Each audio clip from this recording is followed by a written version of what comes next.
Meghan's exploitation of staff and subsequent blacklisting, it's why she hasn't attended any of the premier fashion events and absolutely zero of the people have supported her. After Toya Holness, who's Meghan's former staff, denounced Meghan's cruel behaviour, Tom Bower also opens the secret of Meghan's bullying Vogue staff. According to a new book excerpt, Meghan Markle feuded with British Vogue editor Edward Enninful as she guest edited the magazine's September 2019 issue. The snippet, published by the Sunday Times, came from Revenge, Meghan, Harry and the War Between the Windsors by the British biographer Tom Bower.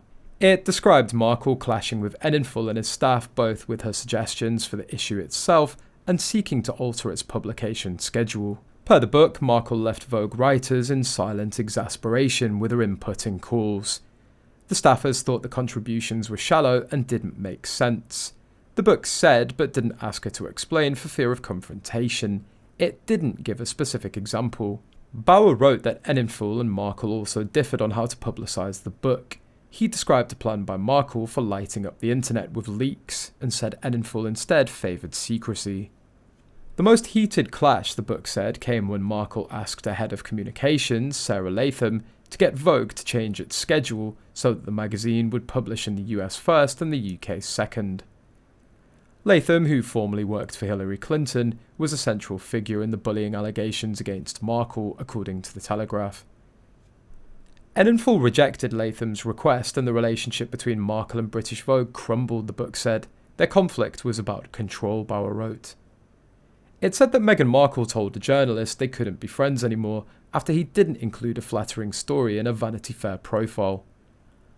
Upon publication, Markle received negative press in the UK, as expected. Piers Morgan attacking Meghan for promoting herself per BuzzFeed News, while journalist Dan Wooten said on ITV's Lorraine show that her decision to edit the issue was idiotic. The Telegraph's Camilla wrote that it was misguided and patronising. After the information was revealed, many royal fans expressed their rage. One person on Quora said, "I very much doubt Meghan only wants a job for only 13 months. Not enough time for her to dazzle into power. Unless she believes that she has that much star power to win another seat on her own merit." The Vogue issue doesn't surprise me. Also not surprising that her input was deemed shallow. Her podcast content fell flat. As for the school kids in New York recently, it was bad enough reading a book to children who are way older and wouldn't be interested. With the email leaks, it's worse known that they wanted new carpet, cushions, something nice for the Netflix show. What happened to their compassion and charity and whatnot? Compassion and kindness would have meant coming with warm, healthy food for the school, being part of their school activities, not use it as a means to plug her book. I don't know how the teachers feel.